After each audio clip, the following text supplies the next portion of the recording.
An ancient stone holds a secret that could rewrite history. Ilara, a young stonemason with a unique gift, feels the whispers in the rock. She places her hands upon the moss-covered monolith in her village square, and a wave of pure calm washes over her.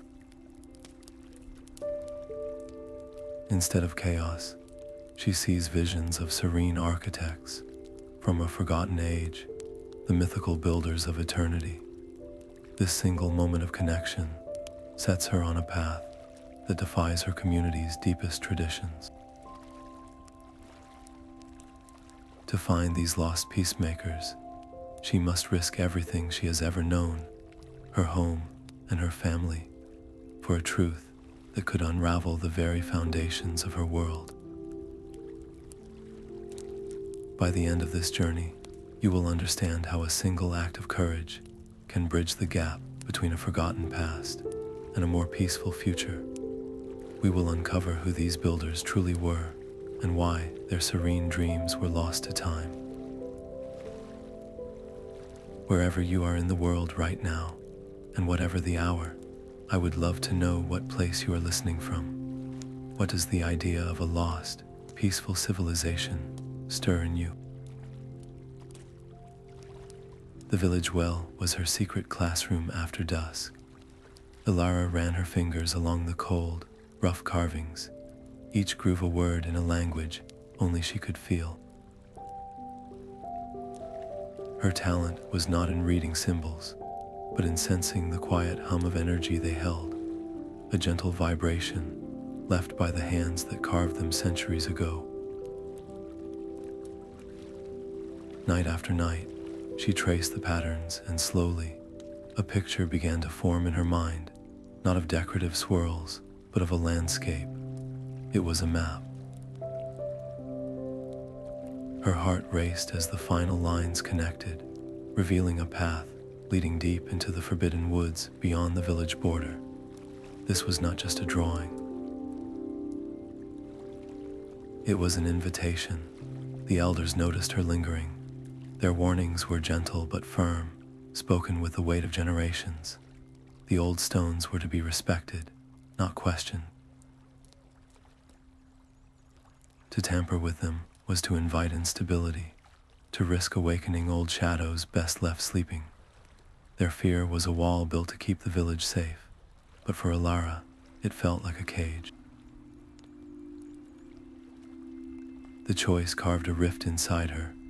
On one side stood everything she had ever known, her family, her home, the comforting rhythm of tradition. On the other side was a silent call from the builders themselves, a whisper of a forgotten peace. She looked at the faces of the elders, etched with concern, and then back at the map only she could see. Her decision did not feel like rebellion, but like answering a question that had been waiting for an age. She would follow the call. Exile was the price for such defiance. To be cast out was to become a ghost to your own people, to lose your name and your place by the hearth. The map itself seemed to acknowledge this. Its path, winding into territories, whispered to be protected by those who still walked the old ways, individuals who saw curiosity as a threat. As the moon rose, a silver coin in the vast dark, Ilara gathered a small satchel. Her resolve hardened not with anger, but with a calm certainty. The first steps into the unknown awaited, a path paved with both the wonder of discovery and the quiet warning of what she was leaving behind. The forest breathed around her. Each step into the whispering woods was a step into a living entity, a place where the trees themselves seemed to watch and listen. The air was thick with a low, resonant hum, the sound of latent energy vibrating through every leaf and root. Ilara unrolled the mental map in her mind, its glowing lines guiding her along a path only she could perceive. But the woods did not welcome her. As her own anxiety spiked at the unfamiliarity, The vines along the path began to writhe, and the branches overhead twisted downward like grasping fingers. The forest was a mirror, reflecting her inner turmoil back at her as a physical threat. She understood then that fighting was not an option. To struggle against the sentient flora would only feed its defensive magic, trapping her in an endless loop of fear and reaction. Her only path forward was through a peace she did not yet feel. Alara stopped, closed her eyes, and forced her breathing to slow. She let the image of the calm architects from the village stone fill her mind, pushing aside the gnawing fear of failure and exile. She did not fight the energy around her. Instead, she sought to harmonize with it, projecting a sense of quiet safety and respect. The change was immediate. The agitated vines stilled, their thorns retracting. The humming in the air softened from a warning buzz to a gentle, approving thrum. Safe passage came at a cost. The effort of maintaining such profound calm, while her heart raced with residual fear, left her drained, as if she had run for miles. She leaned against a now placid tree, her legs trembling. The forest had taught her its first, vital lesson. It did not react to her presence, but to the turbulence within her. To navigate this world, she would have to master the storms inside her own mind. Failure here would not have meant a quick end, but something far worse, an eternity lost within the wood's illusions, a prisoner of her own unchecked emotions. As dawn broke, the deep shadows of the woods receded. Alara emerged from the tree line, exhausted but profoundly changed. Before her, a crystalline river cut through the landscape, its waters glowing with a soft, internal light that pulsed in a slow, steady rhythm. It was not a random stream. It felt like a beacon, a deliberate part of the path laid out by the builders, calling her toward the next unknown trial. The river's light pulsed in time with her own heartbeat, a silent invitation she could not ignore. Kneeling at the water's edge, Alara cupped her hands and drank. The moment the glowing liquid touched her lips, the world dissolved. She was no longer herself, but a vessel for 1,000 other lives. Visions flooded her senses, not as fleeting images, but as fully lived experiences. She felt the sun on her face in a city of luminous crystal, walked among architects who shaped not with hammer and chisel, but with focused intention and harmonious song. These were the builders of eternity, and their society was a symphony of shared calm, a place where reality itself was woven from collective dreams of peace. She saw how they gently guided the growth of forests and the flow of rivers, not by force, but by aligning their inner stillness with the world's own energy. The clarity was intoxicating, a balm for her own lonely journey, but then the vision shifted. A deep, resonant sorrow washed over her as she felt their profound sadness, not for their own passing, but for the loss of their ideals. They had poured their serene dreams into the world, only to be erased from memory, their greatest gift of peace forgotten by those who came after. The emotional weight was immense, a crushing tide of ancient grief that threatened to pull her under. A sharp fear gripped her. If she let this empathy consume her, where would Alara end and these ancient memories begin? Would her own identity, her own fears and hopes, simply dissolve into this ocean of collective feeling? It was an internal battle between the awe of total understanding and the primal instinct for self-preservation. To retreat felt safe, like closing a heavy book. To To move forward felt like stepping off a cliff. In that moment of crisis, she thought of the village elders, their fear a wall built for not knowing. She would not make the same choice. Instead of fighting the flood, she opened herself to it completely, allowing the builder's sorrow to flow through her without resistance. She did not just witness their sadness, she understood its source, a deep, abiding love for the world they had tried to nurture. This was not a loss of self, but an expansion of it. Her courage to feel their pain unlocked the vision's true purpose. A final, clear image crystallized in her mind, a location, a sanctuary hidden within the mist-shrouded highlands where the river began. The knowledge was a gift, but it came with a cost. The river's magic was already fading, the luminous waters around her returning to their ordinary flow. To have hesitated would have left her with nothing but a confusing echo.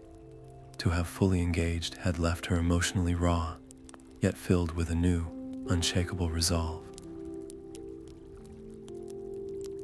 She now carried a piece of their dream within her, and with it, the responsibility to see it remembered. Following the river upstream, Alara moved with a renewed sense of direction, the gentle upward slope of the land, leading her toward the waiting mountains.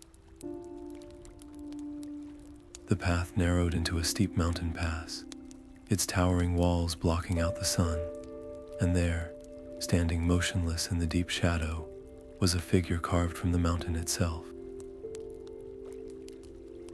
It was a silent guardian, a being of immense stone, its features smoothed by ages of wind and rain. It did not move or speak, yet its presence was an absolute barrier, a final test before the highlands. Alara felt her old impatience flare, a desperate urge to rush forward and demand passage. But the memory of the sentient forest was a fresh lesson. Force was not the answer here. The guardian's deep, unblinking gaze seemed to look straight through her, measuring the turbulence in her heart. At its feet lay a circle of smooth, river-worn stones, each a different size and weight. They were arranged in a state of delicate imbalance, a silent, symbolic puzzle waiting for a patient hand. This was not a lock to be picked, but a principle to be demonstrated. The builders did not conquer the world, they balanced with it. Her first instinct was to quickly stack them into a stable tower, to solve the problem with speed and efficiency. But as she reached for the first stone, a deep resonance from the guardian itself washed over her, a wave of pure, heavy calm that demanded the same in return. She pulled her hand back, understanding. Haste was failure. The goal was not merely to build, but to find the one perfect point of equilibrium where every stone supported the others in a state of effortless rest. She closed her eyes, letting her fingers hover over the cool stone. She thought of the architects from her visions, their hands moving with a slow, certain grace. She thought of the forest, how it only allowed passage to inner stillness. This was the same test, made solid. One by one, she lifted the stones, feeling for their unique centers of gravity. She placed each one not where it looked right, but where it felt right, where the subtle vibrations through her fingertips sang a note of harmony. It was a painstaking process, a meditation in physical form. The mountain wind blew, and she had to steady her breathing, ensuring her own slight tremors did not disturb the fragile structure growing in her hands. The final stone, a small, almost weightless piece, was the key. It did not belong at the top or the bottom, but nestled in a cradle between two larger stones, completing a flow of support that made the entire structure feel suddenly miraculously weightless. As it clicked into place, a soft hum filled the air. The colossal stone guardian shifted, not with a grinding roar, but with the gentle sound of a mountain sighing. It stepped aside, revealing the path forward, and inclined its great head in a gesture of ancient respect.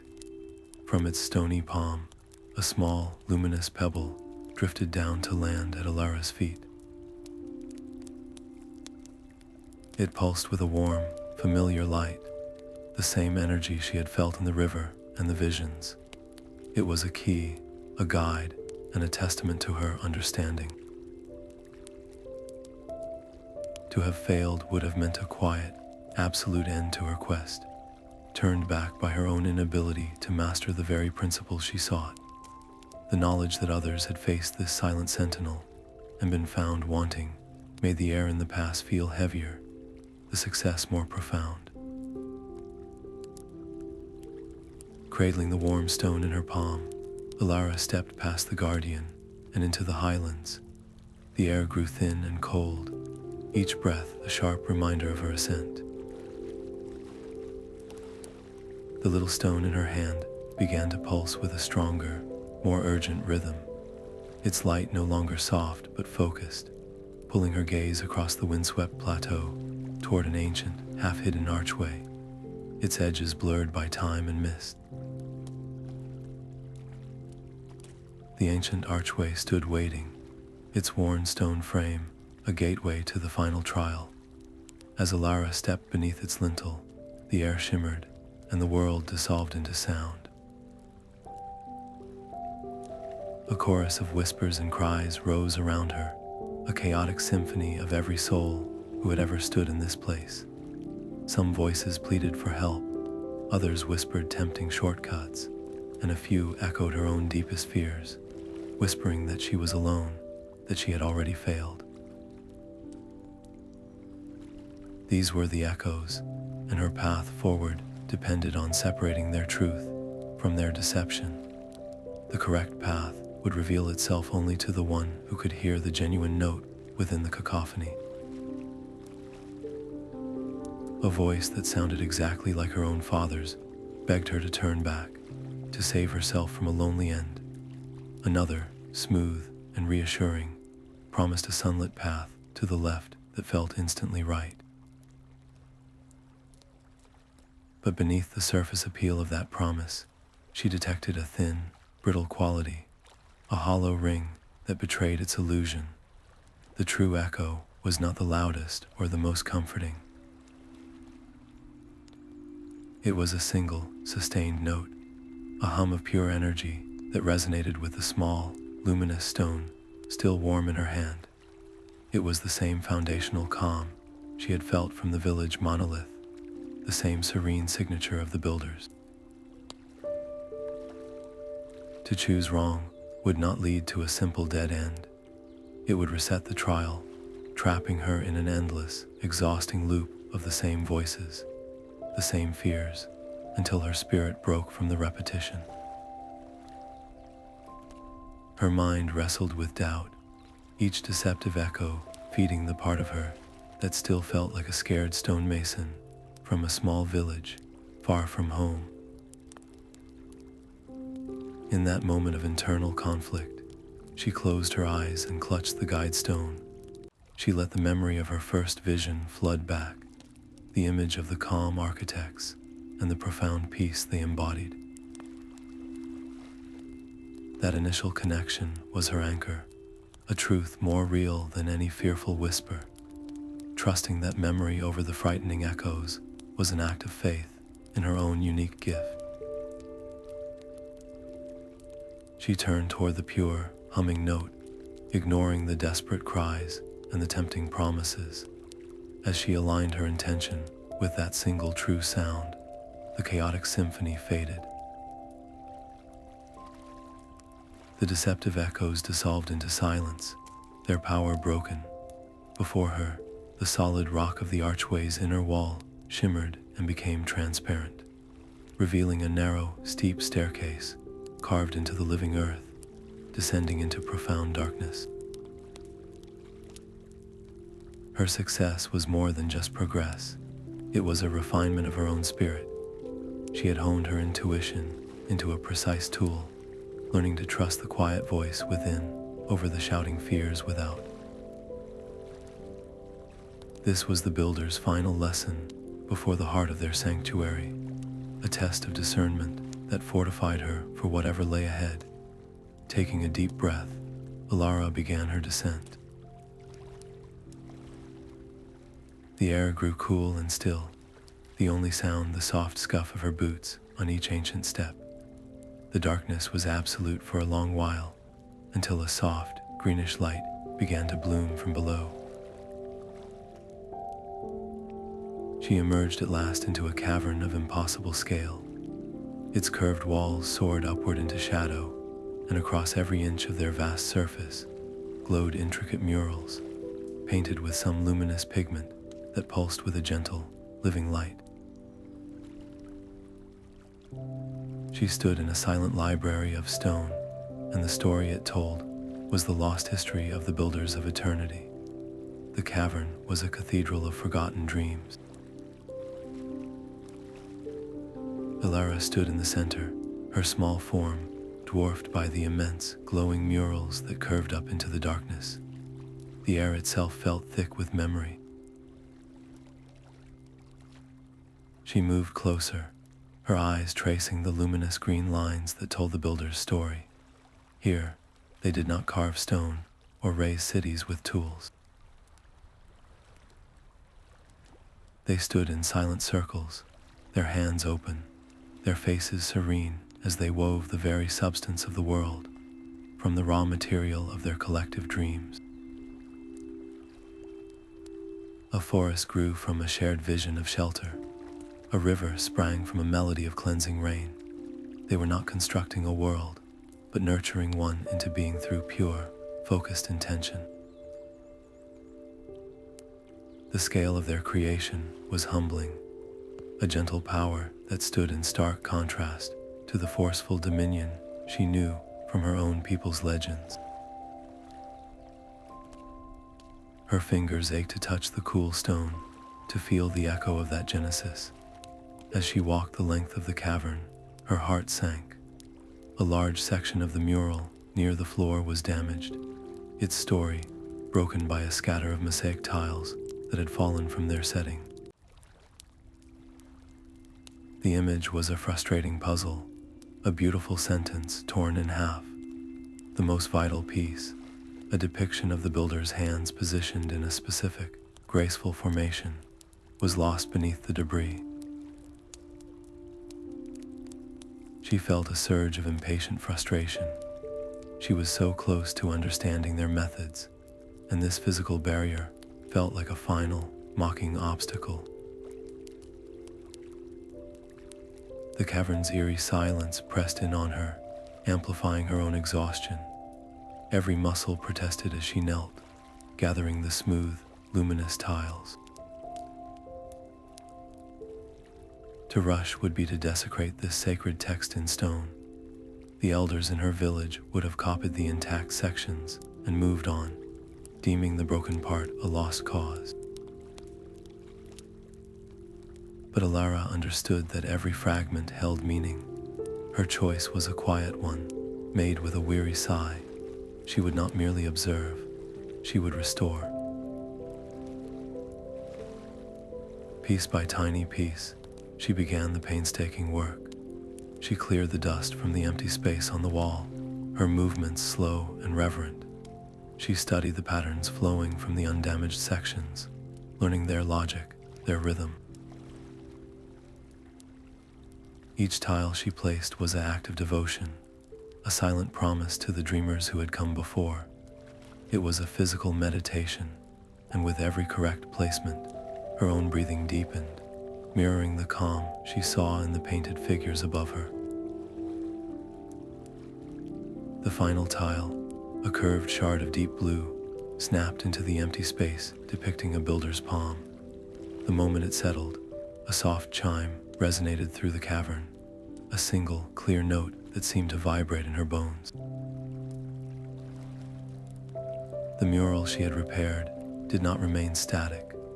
The figures began to move, their painted forms flowing in a slow, graceful dance. They showed her not a grand act of creation, but a quiet, personal ritual. They demonstrated how to still the mind, how to breathe in time with the earth's own pulse, and how to extend one's awareness gently into the dreamscape, not to command it, but to listen. This was the missing key, the practical knowledge she had been seeking. The animated sequence ended, but the cavern was not finished with its revelations. With a deep, grinding sound that had not been heard for centuries, a section of the wall opposite the mural slid sideways, revealing a new, dark opening. Ilara stepped toward it, the memory of the ritual burning brightly in her mind. The doorway opened onto a narrow bridge of smooth, white stone, no wider than her shoulders. It spanned a vast black chasm whose bottom was lost in darkness. Far below, ethereal lights flickered and swirled like captive stars, their silent dance both beautiful and profoundly lonely. The path to the core of the builder's realm was now clear, a test of nerve stretched over an unimaginable void.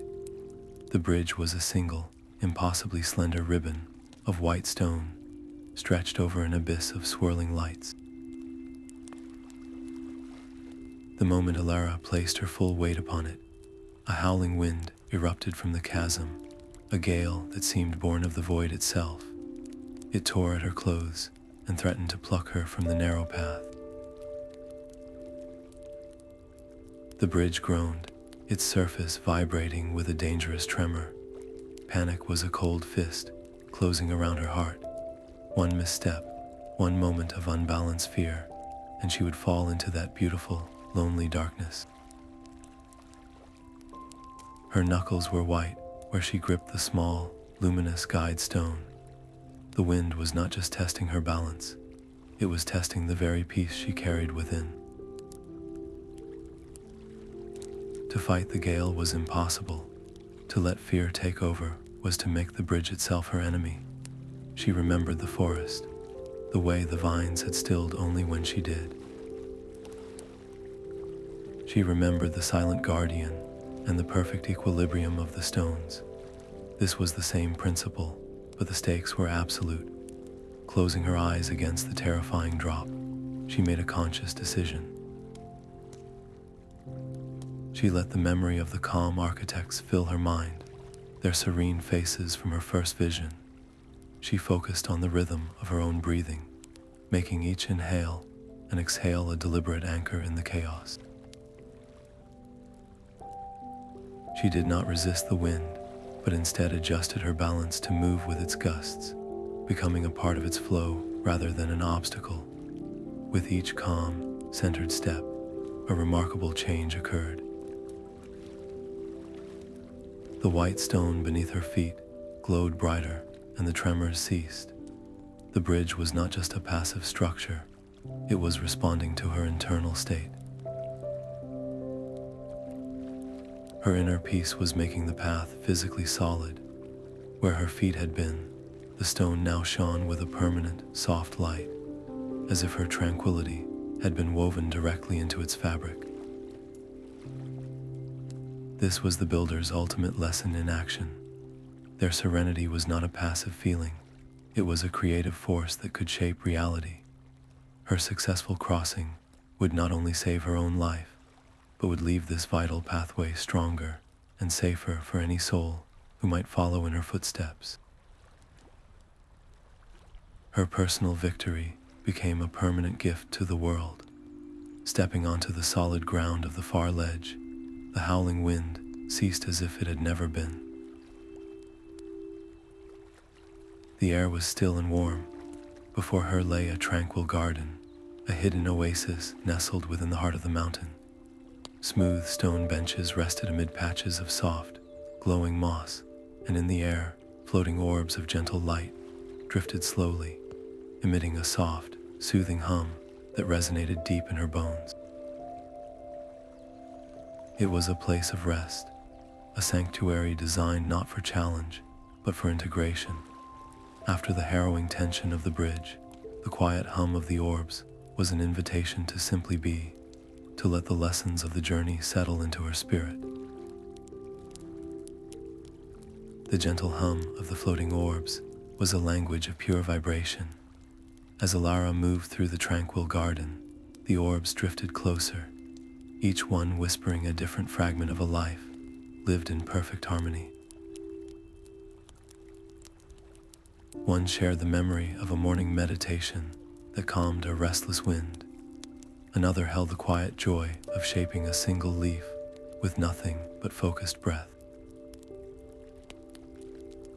These were not grand histories, but intimate glimpses into the builder's daily existence, a world where every action was a note in a serene symphony. To truly understand, she had to listen not just with her ears, but with her entire being. The whispers revealed that the orbs themselves were arranged in a specific, harmonic pattern, a formation now scattered by time. Her task was to guide them back into their original alignment, a puzzle of sound and space. The consequence of a misstep was immediate and jarring.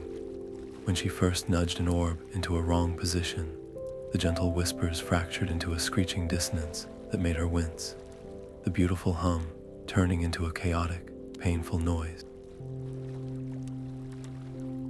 It was a stark reminder that harmony was fragile, easily broken by a single thoughtless action. Failure here would not just block her path, it would damage her newly honed sensitivity, potentially deafening her to the subtle vibrational world she was just learning to perceive. Alara closed her eyes, blocking out the visual distraction of the beautiful garden. She let the memory of the cavern ritual steady her breathing, and she simply listened. She focused on the core frequency of each orb, feeling for the points where their individual notes wanted to blend, to support each other in a chord of perfect rest. It was a test of profound patience. Her old self would have rushed, trying to force a solution through effort. But now, she moved with a slow, deliberate grace, adjusting an orb by a hair's breadth, and then waiting, listening for the resonance to either smooth into clarity or sharpen into discord. She trusted the instinct growing within her, the part of her that now vibrated in sympathy with this ancient place. With the final, tiny adjustment, the last orb slid into its place. The dissonance vanished, replaced by a single, sustained chord of such profound beauty that it brought tears to her eyes. The air itself seemed to shimmer. In the center of the garden, the earth softened, and a hidden spring bubbled forth, its water clear and shimmering with a soft, internal light. She knelt and drank, and a wave of restorative energy washed through her, soothing her aching muscles and clearing the fatigue from her mind. It was more than mere water. It was liquid tranquility, healing the weariness of her journey and filling her with a deep, resonant vitality. Her success had not just solved a puzzle, it had unlocked a gift, a testament to the restorative power of aligned intention. As she rose, feeling renewed and more attuned than ever, her eyes were drawn beyond the garden's edge. A path of smooth, white stone, much like the bridge, led away into the distance, winding toward a majestic, crystalline structure that caught the light, shimmering with a promise of final revelations. The crystal spire rose before her, a structure of pure light-given form. Its facets caught the ambient glow of the garden, scattering it into 1,000 shimmering rainbows, yet its entrance was a seamless wall of solid crystal, offering no way inside.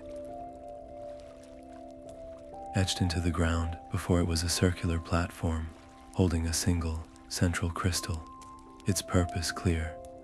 It was a lock, and light was the only key. The pressure was immediate. She had to catch the beams of the sun as they angled through the mountain peaks and reflect them, using the central crystal, onto specific, unlit facets high on the spire's face. A misaligned beam would not simply fail. It would shatter into useless, scattered glints, and the entrance would remain sealed, its silence a judgment on her efforts. Her mind raced, the ghost of her old impatience, whispering for a quick, trial-and-error solution. But then she remembered the animated mural in the cavern, the way the builders moved with slow, deliberate grace, their hands positioned not for force, but for perfect alignment. This was not a test of strength, but of applied understanding.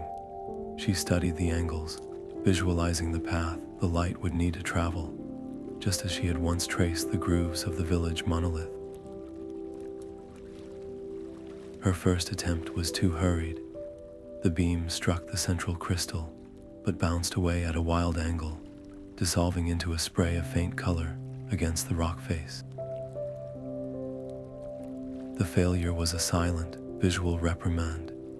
If she continued to fail, the sun would continue its journey across the sky, and the opportunity would be lost, perhaps for another day or forever. The spire would keep its secrets, and the builder's final dream would remain locked away, a lost melody. She took a deep, calming breath, aligning her own inner stillness with the task. She adjusted the central crystal by a fraction of an inch, her movements now mirroring the patient ritual from the mural. This time, the beam of light leapt from the central prism, a solid, coherent bar of gold that struck the first dormant crystal on the spire with a soft, clear chime. Emboldened, she repeated the process, her confidence growing with each successful alignment. One by one, the crystals high above lit up, each new chime adding a note to a growing, harmonious chord. As the final crystal ignited, the song reached its crescendo. The seamless crystal wall of the entrance shimmered and then dissolved into nothingness. At the same moment, the small, luminous stone in her palm flared with a brilliant, warm light, its pulse now a steady, powerful rhythm that beat in time with her own heart. Its amplified glow was a clear sign. She was no longer a seeker approaching from the outside, but one being welcomed into the innermost sanctuary. Stepping across the threshold, Alara was enveloped by a wave of warm, golden light and the faint, ethereal sound of distant, harmonious chanting. The hall of harmony breathed with sound. Alara stepped into a vast chamber where the very air shimmered, its substance woven from ethereal melodies that ebbed and flowed. The path before her was not solid stone, but a series of shifting, translucent platforms that pulsed in time with the chanting. A chorus of unseen voices filled the space, their harmonic layers creating the floor she needed to cross. To step onto a platform was to commit to its specific pitch. Her own voice required to join the song and hold its form steady. Her first attempts were hesitant, her voice cracking with the strain of trying to match the technical perfection of the choir. The platform beneath her feet wavered dangerously, its edges blurring as if ready to dissolve back into pure sound. A misstep here would not lead to a simple fall, but a plunge into a silent void where the music could not reach, leaving her stranded and the builder's final sanctuary forever out of reach. The unseen singers felt like judges, their flawless notes highlighting every one of her imperfections and stirring a deep, internal question. Was a simple stonemason truly worthy of this sacred place? The fear tightened her throat, threatening to silence her completely. In that moment of doubt, she let go of the need for perfection. She stopped trying to replicate the notes and instead opened herself to the emotion behind them. She remembered the profound love she had felt in the river vision, the builder's sorrow at being forgotten, and their boundless hope for a peaceful world. She began to sing from that place within her, her voice no longer striving for precision, but pouring forth with genuine feeling. The moment her heartfelt tone merged with the choir, the unstable platform beneath her solidified into a bridge of warm, resonant light. Each step forward became a new verse in a shared song. She moved from platform to platform, her voice weaving into the ancient melody, not as an imitation, but as a unique and welcomed harmony. Her courage to be emotionally vulnerable, rather than technically perfect, was the true key. It proved she understood the builder's spirit was not about flawless execution, but about authentic connection. As she reached the central dais, the final, sustained note from the choir hung in the air, a beautiful, aching chord of completion. In response, the entire hall brightened. From the shimmering air, smooth, floating tablets of crystal descended, each one inscribed with the flowing script of the builders. This was their core wisdom, the principles of their dream, now made visible. One tablet drifted directly before her, its surface glowing with a more intense, gentle light than the others. As she reached out, it turned gracefully in the air, its glow pulsing in rhythm with the distant, dreamlike energy emanating from a new archway that had now appeared, an opening that promised the journey's final revelation. The archway pulsed with a soft, rhythmic light, and as Alara stepped through, the solid stone beneath her feet dissolved into a shimmering mist.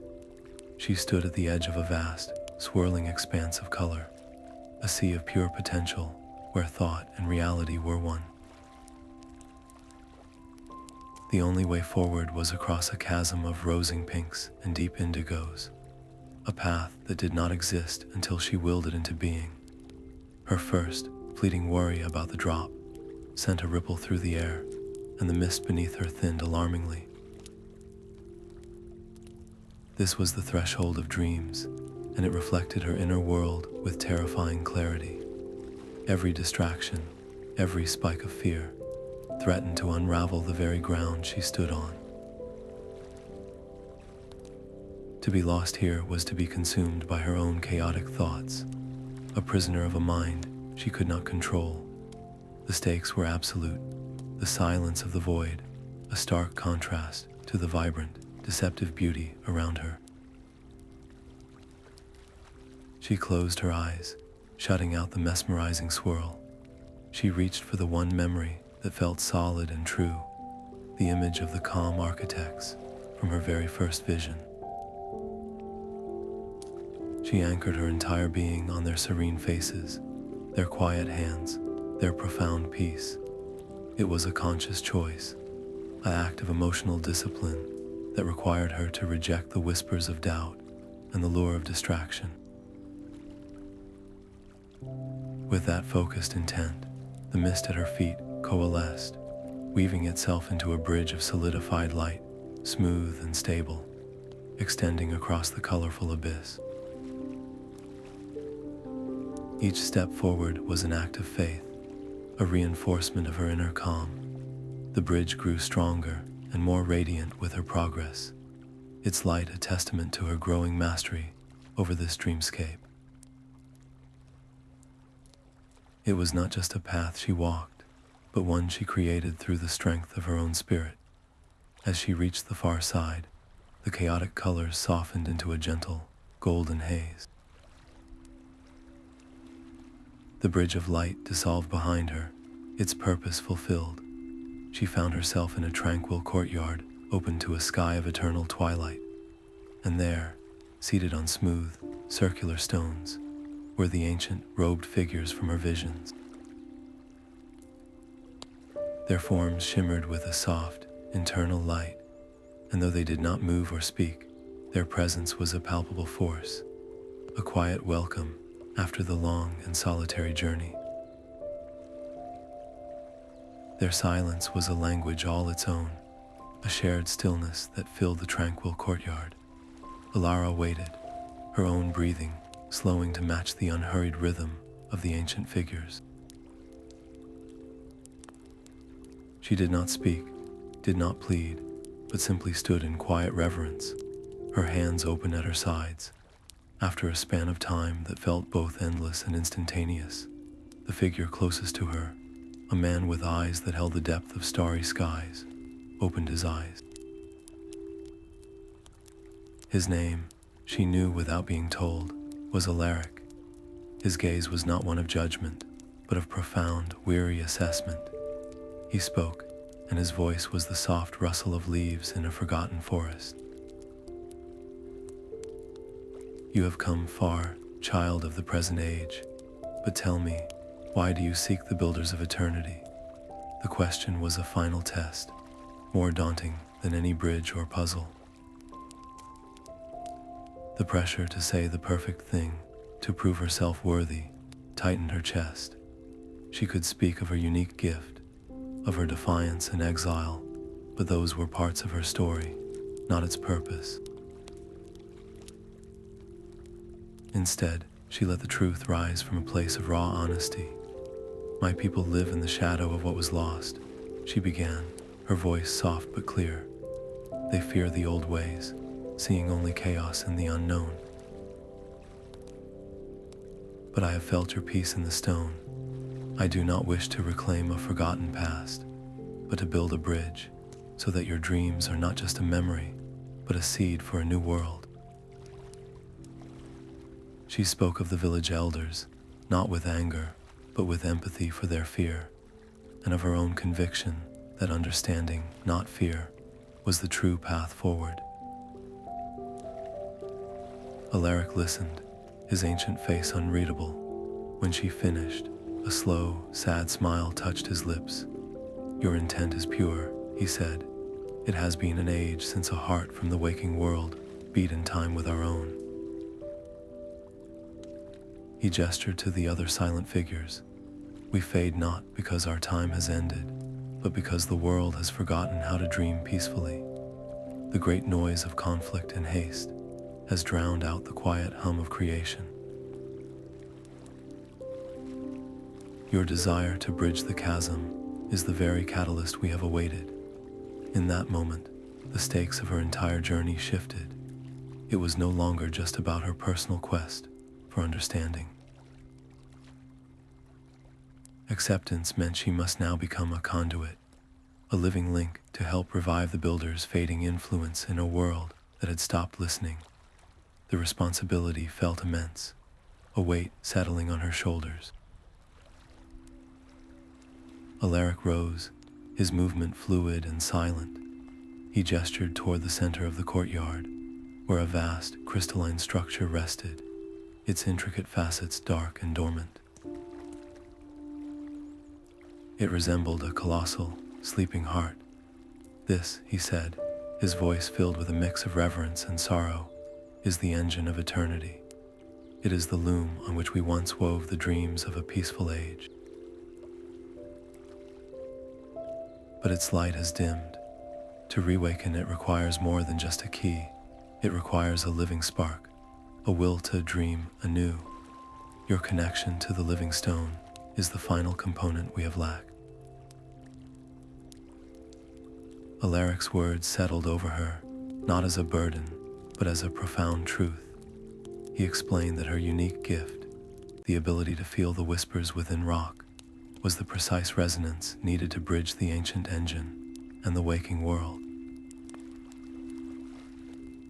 Her small, luminous stone was not merely a guide, it was a seed of pure potential, and she was the only one who could plant it. The task was deceptively simple, yet impossibly difficult. She had to place the stone into the crystalline heart of the engine, while holding her own spirit in a state of absolute, unshakable calm. Any tremor of fear or doubt could be catastrophic. Alara stepped toward the dormant crystal. The air grew thick with latent power, humming against her skin. She took a final, centering breath, drawing upon every lesson from her journey, the forest, the river, the silent guardian.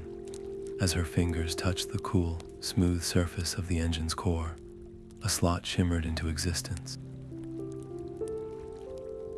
With a final look at Alaric's encouraging gaze, she pressed her stone into the empty space. For a single, breathless moment, nothing happened. Then, a deep, resonant hum began to build from within the crystal, a sound that was felt more than heard. Waves of shimmering, creative energy pulsed outward from the engine, rippling across the tranquil courtyard. Where the energy touched, the faint, dreamlike landscape grew more vibrant and solid, the colors deepening, the forms clarifying. It was a restoration of reality itself, a rebirth of the builder's serene dreams, but the beautiful surge came with a terrible cost. Alara felt a profound drain on her own vitality, as if the engine were drawing its initial power directly from her life force. The energy flowing through her was overwhelming, a torrent that threatened to shatter her concentration. Her body trembled with the strain, her muscles aching, her vision blurring at the edges.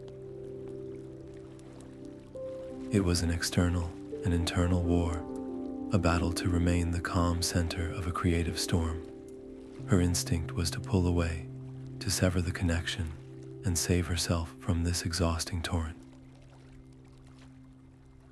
But to do so would be to break the circuit. She saw fleeting, beautiful visions in the pulsing light, images of a world renewed, of forests thriving, and communities living in the harmony she had only glimpsed in the murals. She focused on these positive glimpses, using them as an anchor. Her decision was one of pure selflessness, a choice to endure the personal cost for the possibility of a greater peace. She locked her knees, clenched her jaw, and poured her entire being into maintaining that fragile, vital connection. The stakes could not have been higher. If her focus broke, if a spike of panic entered her heart, the unstable energy would have nowhere to go. The engine would overload, its crystalline structure fracturing into a million useless shards, and with it, the last living legacy of the builders would be extinguished forever. But her dedication held. The waves of energy began to rhythmically stabilize, their pulse settling into a strong, steady beat. The dreamscape around her glowed with a renewed, permanent light. As the engine reached a stable hum, Alara's legs finally gave way, and she slumped to the smooth stone floor, utterly spent and vulnerable. The immediate danger had passed, but Alaric was at her side in an instant, his ancient face etched with new concern. The initial awakening was a beacon, he said, his voice low and urgent. Such a release of pure creative power cannot be hidden.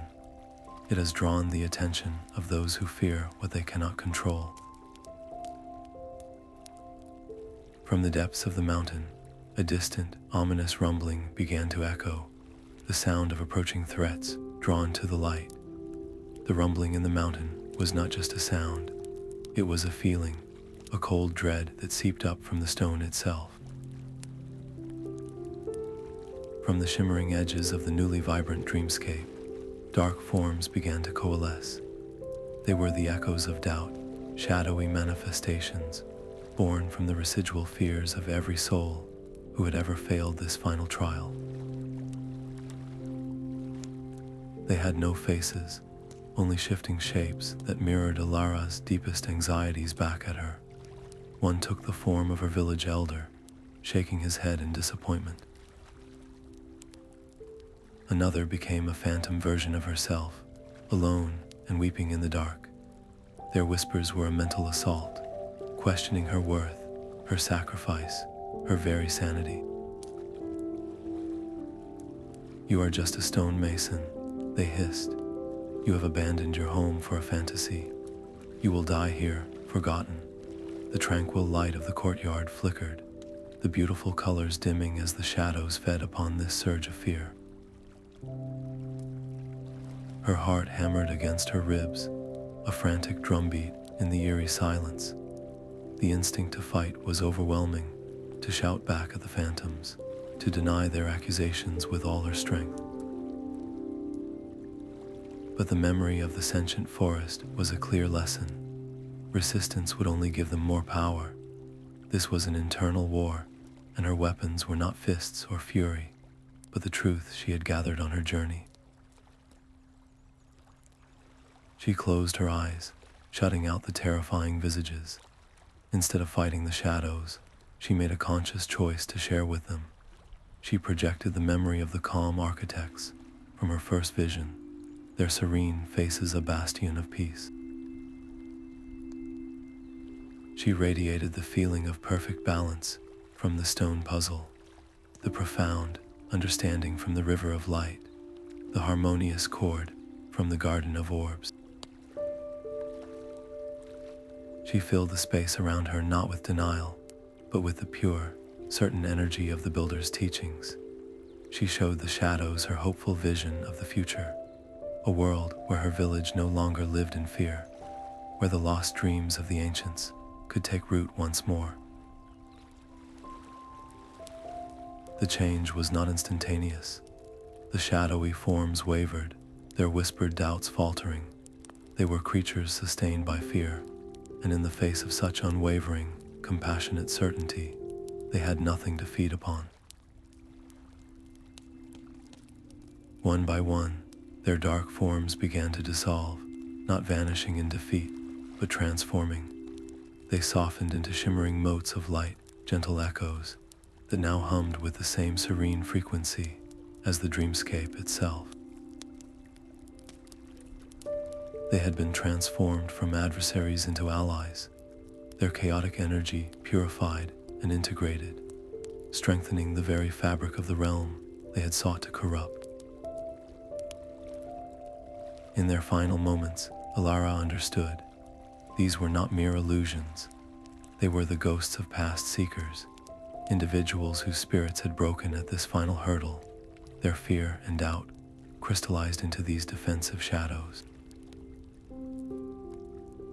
Her victory was not just personal, it was an act of healing for all those who had come before, a release of their trapped sorrow. The moral weight of her journey settled upon her, a quiet, solemn responsibility. The dreamscape glowed with a renewed, deeper luminescence, its colors more vibrant and its forms more solid than ever. Alaric, who had watched the entire confrontation in silent observation, stepped forward. His ancient eyes held a new, profound respect. "You have faced the final ghost that haunts all great endeavors," he said, his voice filled with a quiet awe. "And you have not merely endured it, you have transmuted its essence. Come, the path is clear." He gestured toward a new archway that had opened in the courtyard wall, its frame carved with intricate, pulsating symbols. "It is time to prepare for the final ritual of connection." The chamber hummed with a profound, shared silence as Alara joined the circle of ancient builders. Their hands, cool and smooth as river stone, linked with hers, completing a circuit of pure intention. At the center of their circle, the crystalline heart of the dream engine pulsed with a soft, waiting light. There was no chant, no complex spell, only a collective exhalation of calm, a wave of serene focus that flowed from their joined spirits into the crystal. Alara felt the energy not as a force, but as a rising tide, lifting her awareness beyond the confines of the mountain sanctuary. The dreamscape's influence began to expand. its gentle frequencies rippling outward through layers of reality. Far away in her village, the old monolith she had first touched began to emit a faint, comforting glow. That night, her people, for the first time in generations, would dream not of shadows and warnings, but of luminous cities and harmonious song. Yet this beautiful expansion came at a personal cost. The energy flowing through Alara was immense, a current of pure creation that strained her every nerve. Her body trembled with the effort of maintaining the connection, her mind a fragile lens focusing a brilliant, overwhelming light.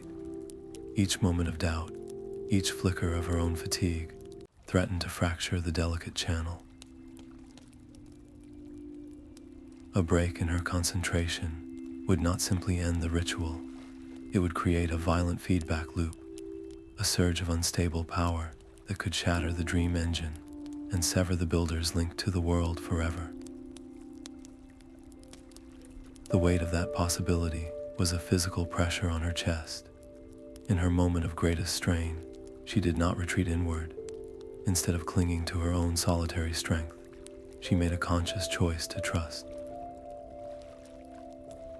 She opened her spirit fully to the united calm of the circle, drawing sustenance from the timeless serenity of Alaric and the others. Their collective resilience became her anchor, a deep well of peace from which she could drink. This was her ultimate growth, the final shedding of the lone seeker to become part of a greater whole. The ritual reached its crescendo, and a wave of harmonious energy washed out from the chamber, solidifying the connection between the dreaming past and the waking present.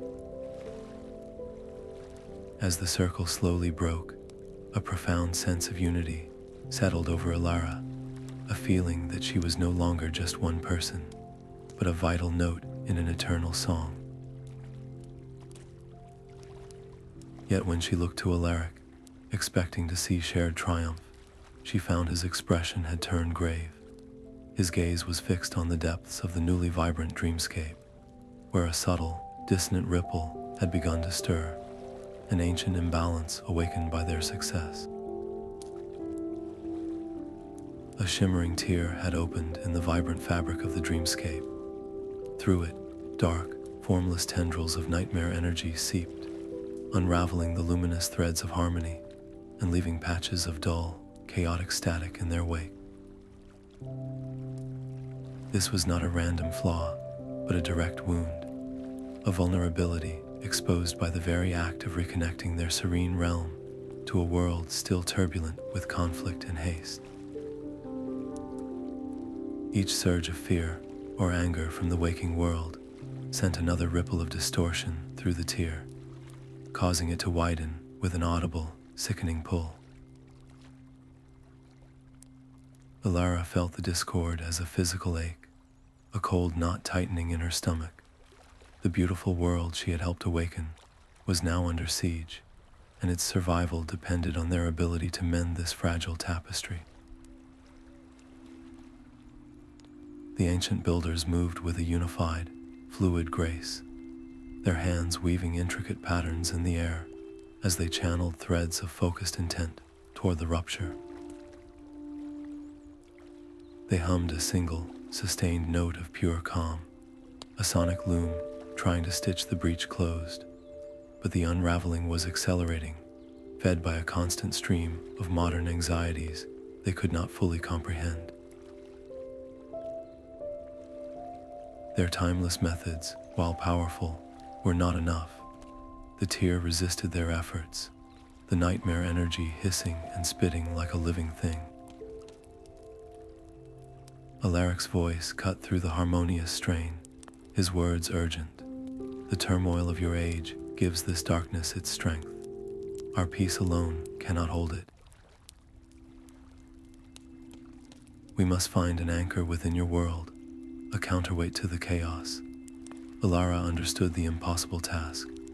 She had to combat the rising tide of her own fears, the terror that she had doomed this sanctuary, while simultaneously finding a new way to reinforce the ancient weave. The frantic pace of the unraveling was a race against despair itself. Then, a memory surfaced, clear and bright. It was a story from her own village, a simple tale told to children about the first stonemason who found a way to mend a cracked foundation, not with more stone, but with a song of resilience that made the mortar unbreakable. It was their symbol of hope. This old wisdom, born from her people's own hardships, could be the new thread the builders needed.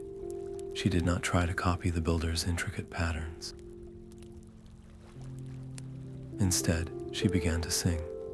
Her voice wove the melody of her village's story into the builder's hum, adding a layer of earthy, human resilience to their ethereal harmony.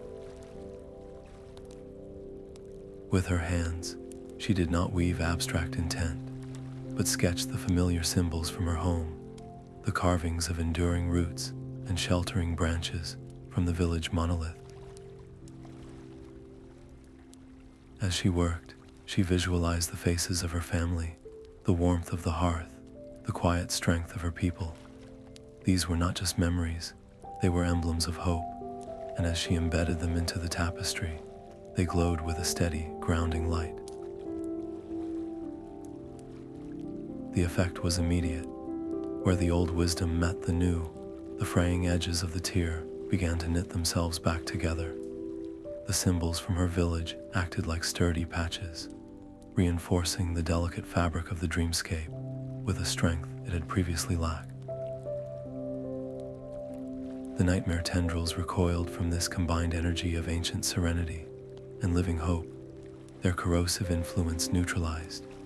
With a final, collective surge of will, the last of the breach sealed shut, leaving the tapestry whole once more, though now decorated with the faint, beautiful echoes of Alara's contribution. The immediate danger had passed, but the cost of the victory was a sobering new understanding. The dreamscape was not a fortress, but a sensitive organism, deeply connected to the collective emotional state of humanity. Its fragility was a direct reflection of the world's inner turmoil. Mending one tier was only a temporary solution, a desperate holding action against a tide of global discord. The stakes had escalated from saving a single, hidden realm to addressing the very heart of a societal illness. As the last dissonant echoes faded, Alaric placed a hand on Alara's shoulder and gestured toward the now stable tapestry. Its surface shimmered, and the image shifted, resolving into a view of her village square. She saw a small group of elders gathered around the softly glowing monolith, their faces etched not with anger, but with a cautious, bewildered wonder. Yet, in the shadows of the surrounding lanes, other figures stood with crossed arms and distrustful stares, their postures rigid against the gentle light, a clear sign that the path to broader change would be met with resistance. The shimmering image of the village square dissolved, and from its fading light stepped a figure Alara knew all too well. Kalen, the head elder, stood before her, his form woven from the same dream stuff as the sanctuary, yet his expression was solid and real, etched with the stern disapproval she had feared her entire journey. "You have trespassed into forbidden realms, Alara," his voice echoed, devoid of its usual warmth. "You play with forces that shattered worlds. Return now, before you bring ruin upon us all." His projection was a wall of tradition, a manifestation of the very fear that had guarded her village for generations. The accusation hung in the air, a challenge to everything she had sacrificed. Her first instinct was a hot flash of defensiveness, to list her struggles and shout about the beautiful truth she had found. But the memory of the echoes of doubt was a fresh lesson. Anger would only validate his fears. She drew a slow breath, aligning her spirit with the calm of the surrounding dreamscape. She did not deny his concern, but instead acknowledged it. The old forces were indeed powerful. Kaelin, she began, her voice steady, but they were not weapons. They were tools for nurturing life. I have walked with their memories. They sought only peace, a harmony we have forgotten. She painted a picture with her words, describing the sentient forest that demanded inner stillness, the silent guardian that tested for balance, the river that offered understanding through shared feeling. She framed each trial not as a conquest, but as a lesson in empathy. She spoke of their profound sorrow at being forgotten, not out of pride, but from a deep love for the world they had tried to care for. Kaelin's rigid posture did not change, but the hard light in his eyes flickered. "This is not the way of our people," he insisted, though his tone had lost some of its edge. "Our safety lies in our boundaries, and what kind of safety is built on fear?" Alara asked softly, not as a challenge, but as a genuine question. It is a cage that keeps out the light as well as the dark. I did not come here to destroy our traditions, but to add to them, to bring back a forgotten piece of our own history. She saw the conflict within him, the lifelong certainty, wrestling with the impossible evidence before him. Arguing would lead nowhere. He needed to see. Instead of pressing her case further, she made a decision that required immense trust. She extended her hand, not an argument, but an invitation.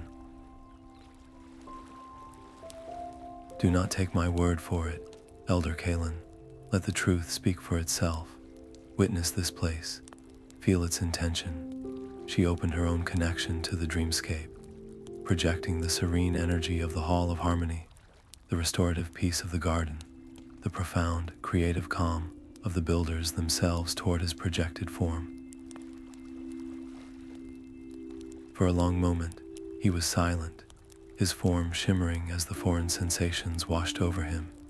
He did not smile, nor did he agree, but the deep lines of anger on his face softened into those of deep, troubled thought. "This is not what I was taught," he murmured, almost to himself. The simple admission was a monumental shift. His projection began to fade, not in a snap of dismissal, but slowly, thoughtfully, as if he were carrying a heavy new question back with him. The potential fallout was immense. If he returned to the village fully unconvinced, her name would be sealed as a traitor, and the door to this wisdom would be slammed shut for good. Yet the seed of doubt was now planted. His skepticism had been met not with rebellion, but with patient, vulnerable truth.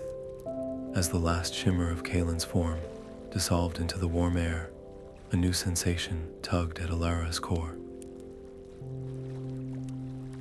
The dream engine's pulse shifted, its rhythm becoming more insistent, pulling her attention away from the personal victory and toward a greater task. The time for explanation was over. Now the dream needed a permanent home. The dream engine's hum deepened, its light condensing into a single, brilliant point of intention. Alaric's voice was a whisper woven from the very air. "The connection we have forged is a bridge, but a bridge can be washed away. We must create an anchor, a living symbol to root our dreams in the soil of your world." The energy in the chamber swirled, pulling toward a shared vision. A tree, not of wood and leaf, but of solidified light, its form echoing the luminous harmony of the sanctuary. Its roots would need to span both the dreamscape and the physical realm, a feat that required channeling an immense, focused surge of power from the engine. Alara watched as the ancient builders settled into their circle, their serene faces tightening with concentration. As the ritual began, a visible strain washed over them. Their luminous forms flickered, growing more translucent with each passing moment. The sheer cost of manifesting something so permanent in the waking world was draining their very essence. The beautiful, vibrant light of the dreamscape itself dimmed slightly at the edges, a terrifying sight. The logistical challenge was a delicate, terrifying balance. They had to channel enough energy to birth the anchor, but not so much that their own forms unraveled completely. Alara felt the precariousness of it like a physical weight. She saw the exhaustion in Alaric's eyes, the slight tremble in his hands as he guided the flow. They were sacrificing their stability, the very thing that had sustained them for ages, for this one chance at a lasting legacy. To stand by and watch them fade was unthinkable. Her decision was instantaneous, born of a profound, selfless clarity. "Let me bear more of the flow," she said, her voice steady despite the fear coiling in her stomach. "My connection to both worlds can act as a conduit. Use me." It was a tremendous risk. Her own spirit, while resilient, was a finite vessel compared to their ancient power. To take on a greater share of the energy transfer was to invite a complete burnout, a shattering of her own life force. But to do nothing was to guarantee their sacrifice would be in vain. Alaric's gaze met hers, filled with a mixture of grief and gratitude. He gave a slow, solemn nod. The moment she opened herself as the primary channel, the energy surged into her with the force of a tidal wave. It was a searing, brilliant pain that threatened to blot out her consciousness.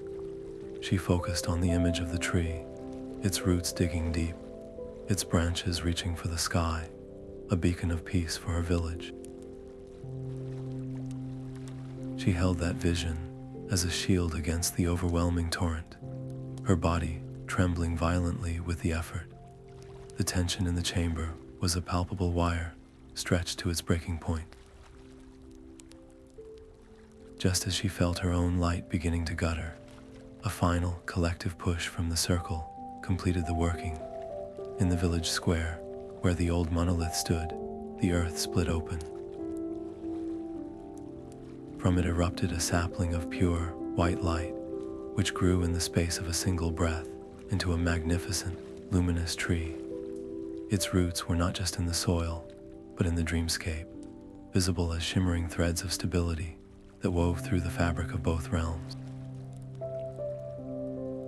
The chaotic ripples in the sanctuary stilled, replaced by a profound, unshakable calm, but the cost was written plainly before her. The builders were now faint, ghostly echoes of their former selves, their energy spent. Alaric's voice was thin, like distant wind chimes. "The anchor holds, but we must retreat to the deepest quiet to recover what we can. The guardianship of this dream now passes to you, Alara." The responsibility settled upon her, immense and solemn.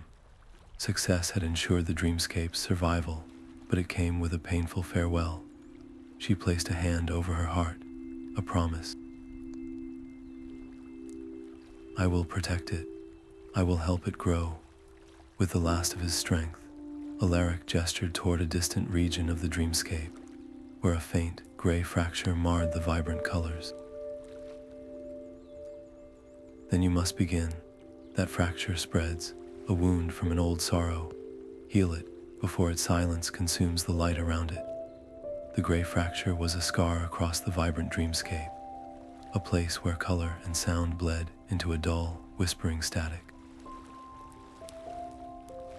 As Alara approached, the air grew cold, and the gentle hum of the realm was replaced by a chorus of concentrated fears. The corruption did not attack with claws or teeth, but with illusions, twisting the very memories she held dear. One moment, She saw the village elders turning their backs on the luminous tree, their faces full of disgust. The next, she witnessed the dream engine sputtering and dying, its light extinguished by her own inadequacy. Each vision was a needle of despair, designed to make her believe her entire journey had been for nothing. The mental battle was exhausting, a constant drain on her spirit that required her to reaffirm her purpose with every step.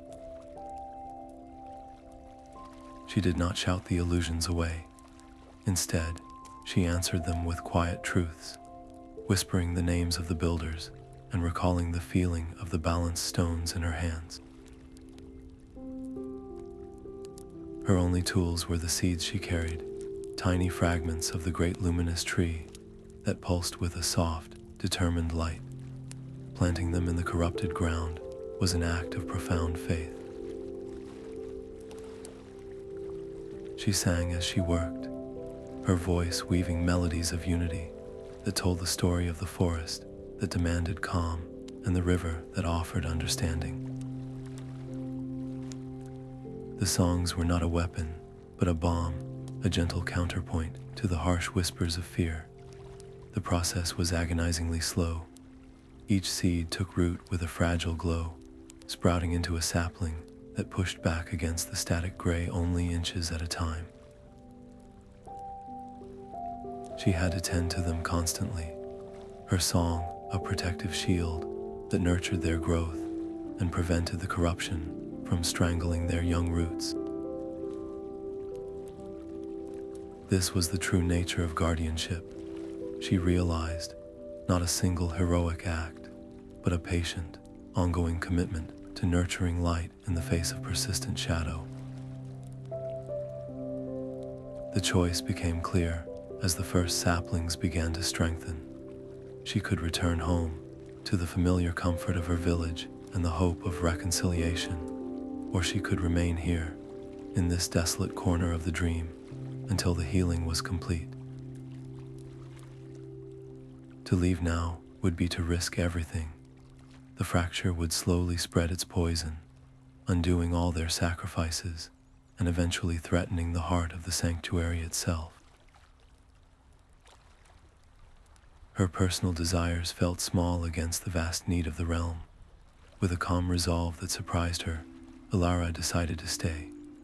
She would live in the borderlands between the vibrant dream and the fading scar, a warden against the despair, for as long as it took. Her dedication forged a deeper connection to the dreamscape than she had ever known. As she nurtured the grove of young trees, she could feel their roots intertwining with her own spirit, strengthening her authority. She was no longer just a visitor or a student. She was becoming a part of the realm's living structure. The final patch of gray corruption faded under the combined light of the full-grown saplings, their branches now humming with the same serene energy as their great parent tree. In the resulting silence, a new sensation bloomed within her, a gentle pull on her awareness. It was a summons, not from Alaric, but from the luminous tree in her village square. Through their shared roots, she felt its thriving presence and gathered around it the tentative but hopeful curiosity of her people. The luminous tree in the village square pulsed with a soft, steady light as Ilara stepped back into the world she had left behind. Its roots, visible as shimmering threads just beneath the soil, had woven a new foundation of quiet wonder throughout the community. She did not hide or wait for nightfall. Standing before the gathered villagers under the tree's gentle glow, she opened her hands and her heart, sharing the entire story of her exile and her quest. As she spoke of the sentient forest and the silent guardian, the tree responded to her narrative, its light coalescing into shimmering images that floated in the air around her. The villagers saw the calm architects shaping reality with focused intention, felt the profound peace of the Hall of Harmony, and witnessed the patient balancing of stones. These were not tales of conquest, but quiet demonstrations of a different way to be. The tangible calm radiating from the tree made the visions feel immediate and real, a truth that could no longer be dismissed as mere legend. This shared experience sparked a quiet revolution in daily life.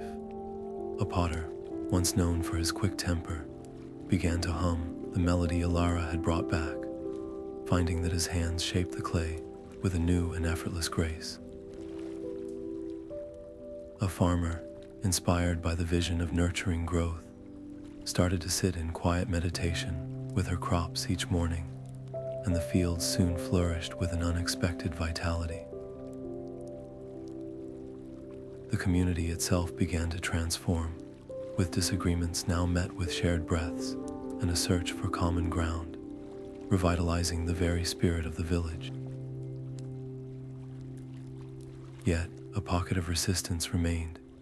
Elder Kalen and a small group of hardliners stood at the back of the crowd, their arms crossed and their faces set in stern lines. They saw the tree not as a gift, but as a dangerous deviation, a breach in the walls that had kept them safe for generations. Their skepticism created a palpable social tension, a silent challenge that threatened to splinter the community just as it was beginning to heal. Alara felt the weight of this division, but her journey had forged a deeper wisdom within her. The old Alara might have argued or excluded them, deepening the rift. Instead, she made a conscious choice that reflected her evolved leadership. She walked directly to Kalen, not with defiance, but with an open hand.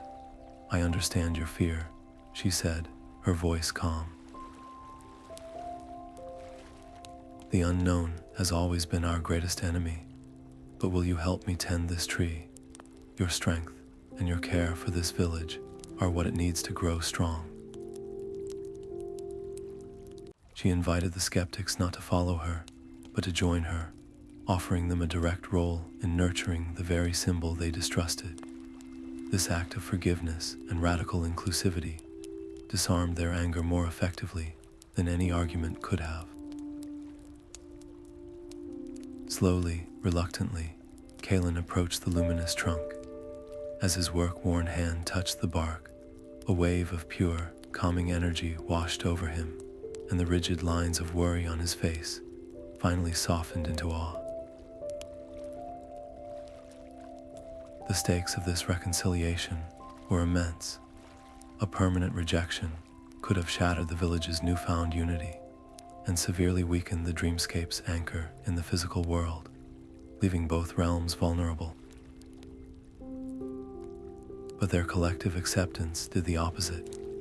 As more villagers, including the former skeptics, began to consciously practice the builder's principles, the luminous tree grew brighter and its roots dug deeper, strengthening the connection and allowing the Dreamscape's harmonious influence to expand its reach. Alara now faced a new, delicate balance, her time divided between her duties as a guardian of the dream and her responsibilities as a member of her community. She taught the children simple breathing exercises and helped the elders interpret the gentle visions the tree sometimes shared, all while feeling the constant, quiet hum of the other realm in her soul.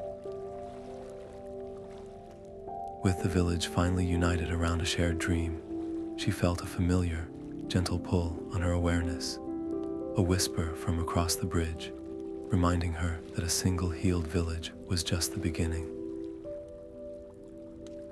The stone circle became their shared sanctuary, a place where villagers and the faint, shimmering forms of the Dreamscape beings met under the luminous tree. This was the Dreamweaver's Council, Alara's answer to the immense task of guardianship. She knew a single anchor was not enough. The connection between worlds needed a living, breathing system to sustain it. She began training others, not just stonemasons, but weavers and farmers, teaching them to feel the subtle hum in the village stones and to listen for the gentle needs of the great tree. It was a deliberate act of building a legacy beyond herself, a network of caretakers who could nurture the harmony she had fought so hard to establish. This new structure was not without its growing pains. Old Kalen, now a devoted member, often grew frustrated with the abstract nature of the dreamscape, his practical mind demanding concrete answers where there were only feelings and frequencies. A younger villager, brimming with enthusiasm, would sometimes propose rapid expansions that felt more like conquest than communion. Disagreements flared, testing the council's fragile unity. Ilara's greatest challenge became mediation, not with the authority of a leader, but with the patience of a teacher, guiding them to find common ground in their shared purpose. Her success here was as vital as any trial in the mountain, a test of her ability to weave human diversity into a single, harmonious chord. Her most pivotal decision was to embed the builder's core principle into the council's very operations. She instituted a simple, unbreakable rule that no decision could be made until every member had achieved a state of calm deliberation. They would sit in silence until the frantic energy of argument subsided, and only then, from that place of collective stillness, would they speak and listen. This structural choice transformed their meetings from debates into shared meditations, ensuring the council's longevity by making its process a reflection of its goal. Ineffective, conflict-ridden governance would have slowly frayed the connection to the dreamscape, dimming the tree's light and leaving both realms vulnerable. But their success created something far greater than local peace. It became a living model, a blueprint for how a community could actively coexist with a deeper, spiritual reality. During one such session, as the council sat in quiet unity, a stranger stumbled into their circle. He was a traveler, his clothes dusty, and his eyes wide with a mixture of exhaustion and awe. He had followed rumors of a village touched by light, guided by stories of a tree that pulsed with dreams. In his hand, he held a fragment of carved stone, its markings eerily similar to those in Ilara's village. He spoke of his own distant land, where ancient ruins had begun to hum with a strange energy, and where the people were haunted by shared, unsettling visions. He had come seeking wisdom, hoping to understand the dreams awakening in his own home. The traveler's name was Lyra, and she carried the weight of the sea in her eyes. Ilara welcomed her not as a stranger, but as a long-awaited echo, offering water and a place to rest within the stone circle's gentle light. Lyra's wariness was a palpable shield, her hands hesitant as she unwrapped a bundle of artifacts from her coastal tribe. There were not carvings of stone, but intricate shells that seemed to hold captured moonlight, and smooth pieces of driftwood, etched with symbols that flowed like water. As Ilara held one, she did not feel the steadfast calm of her own village's monolith, but a different energy altogether, a rhythmic, fluid pulse of deep, oceanic dreams. This was not a variation of the builders she knew, but a completely separate tradition, one that had harmonized with the endless motion of the tides. The legacy of the ancients was not a single thread, but a vast, interwoven tapestry, and a new pattern had just been revealed. Lyra watched Ilara's reaction closely, her posture tense. To share these sacred objects with an outsider was a profound breach of her own people's laws, a risk that could see her cast out from the only home she had ever known. The silence between them was filled with this unspoken tension, a chasm of cultural difference that no luminous tree could yet bridge. Alara understood the precariousness of the moment. A single demand, a hint of entitlement to this newfound knowledge, and the connection would snap. Instead, she made a choice rooted in the builder's deepest principle, the power of a gift freely given. She began to share her own story with Lyra, not as a bargaining tool, but as an offering of trust. She spoke of her exile, her failures in the Sentient forest, and the profound cost of awakening the dream engine. She held nothing back, revealing her vulnerabilities as proof of her sincerity. This radical openness began to dissolve Lyra's reservations. Seeing the tangible peace in Alara's village, and hearing the raw honesty of her journey, Lyra's guarded stance softened into a tentative collaboration. Together, they examined the water-worn artifacts, and a plan began to form in Alara's mind, vast and daunting. If the builder's legacy was scattered across the world in different elemental traditions, then her mission could not end at her own village borders. She would need to journey to Lyra's coastal home to learn from this water-based wisdom and seek a way to unite these disparate strands of ancient peace. The stakes of this expanded quest were immense. A misstep could not only alienate a powerful potential ally, but could also destabilize the delicate balance she had already achieved. Yet success promised something unimaginable, the awakening of dormant builder sites across the globe, weaving a network of harmony that could touch every continent.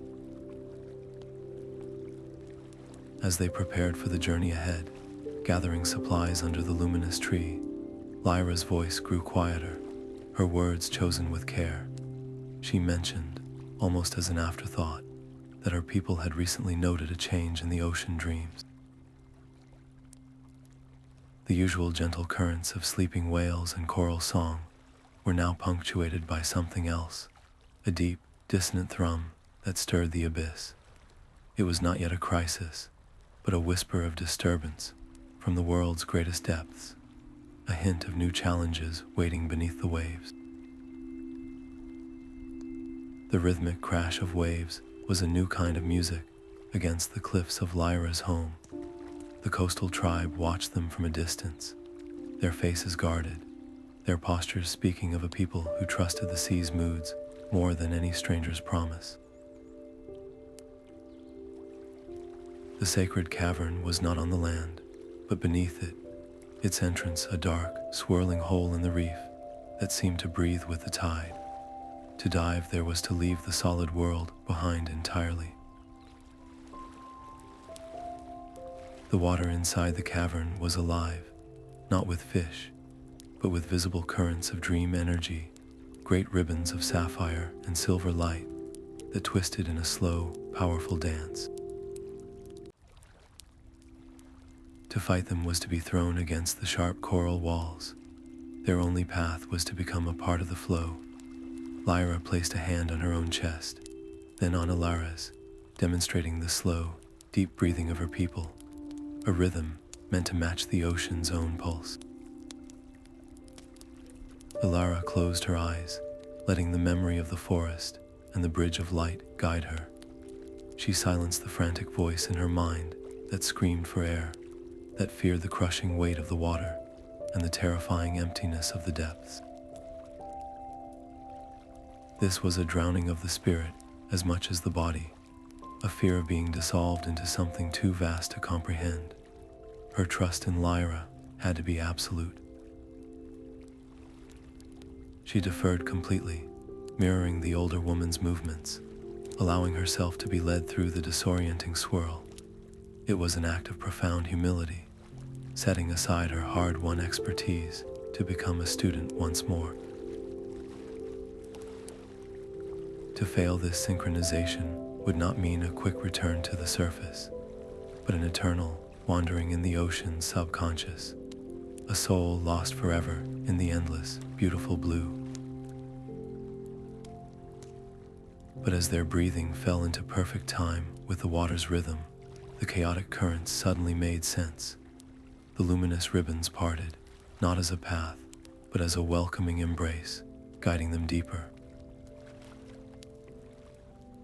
The cavern walls, once rough stone, revealed themselves to be the foundations of immense, graceful structures, towers and arches, carved from living coral and mother of pearl, glowing with their own soft, internal light.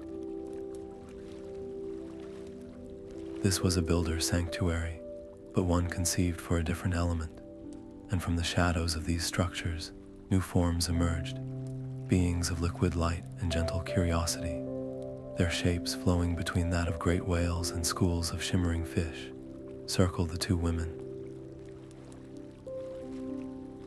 They communicated not in words, but in pulses of feeling, sharing memories of guiding lost ships to safety and singing the moon to pull the tides. Alara's understanding of the dreamscape shattered and then reformed, vastly larger. It was not a single place, but a symphony of realms, each harmonizing with a different aspect of the world. Breaking the surface, gasping the sweet air, they were met not with suspicion, but with awe. The coastal tribe had felt the shift in the water, the sudden clarity and peace emanating from the cavern. They crowded around Lyra, their hands reaching out to touch her shoulders, their questions tumbling out in a rush of hope.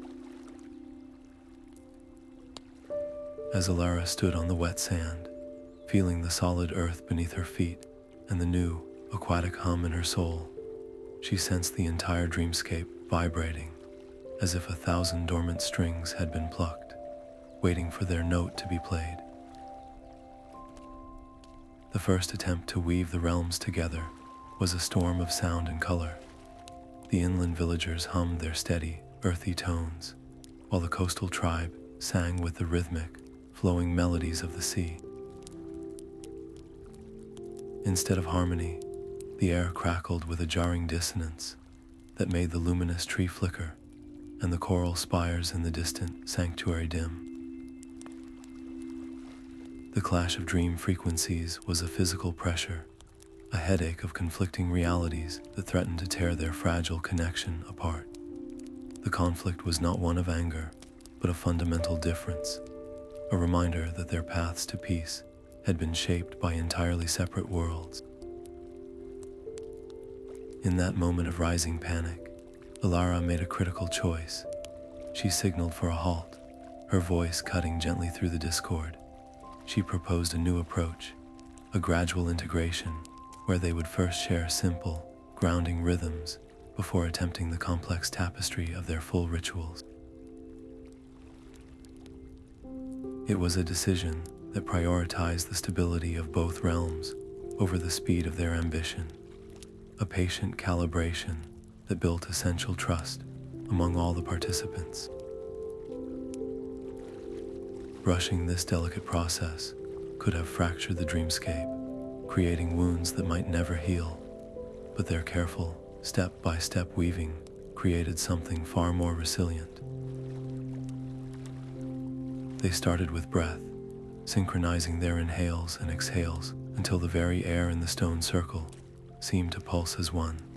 Then, they introduced a single, shared melody, a simple line that could hold both the steadfastness of stone and the fluidity of water.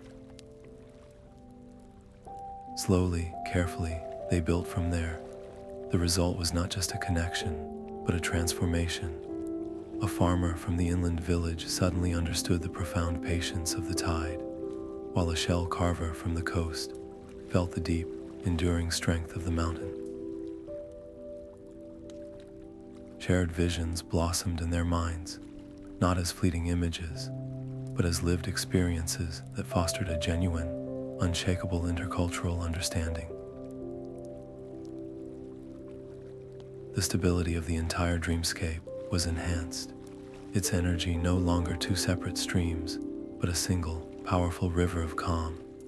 This newly woven network proved its strength almost immediately when a surge of chaotic energy from the waking world, a ripple of distant conflict, tested its bonds. The unified network absorbed the shock, distributing the dissonance and transforming it into a minor ripple instead of a catastrophic break. Yet this success revealed a new, larger challenge. The strength of their connection made the silence from other parts of the world feel louder. It highlighted the absence of other threads, other realms that remained disconnected and vulnerable. As the final, harmonious chord of the weaving ritual settled over the united communities, a new vision bloomed within Alara's mind. She saw a vast, mountainous region where the dreamscape was stretched dangerously thin. Its vibrant colors faded to a pale, sickly gray. A silent call for help echoed from those high, lonely peaks, a clear summons to extend the network and weave another strand into their growing tapestry of peace. The high peaks scraped a sky of endless blue, their silence a stark contrast to the vibrant coastal chorus. Alara followed the vision's pull into this thin air, where a tribe carved their existence from the granite heart of the mountains. Their dream practices were etched as deeply as the glacial scars on the rock, a rigid set of rituals performed with a reverence edged with fear. They believed the dreamscape was a volatile force that demanded strict control, and their attempts to command it had caused the local energies to stagnate into a brittle, crystalline stillness. The air itself felt fragile, as if a single loud word could shatter the world. Introducing the builder's fluid, calm approach felt like suggesting a river could flow uphill. The tribe's elders, their faces lined like ancient maps of these slopes, listened to Alara with a polite, impenetrable skepticism. To them, her talk of harmonizing with energy sounded like dangerous recklessness. Their traditions were a fortress wall built over generations, and her ideas were seen as a heresy that threatened to bring the mountain down upon them all.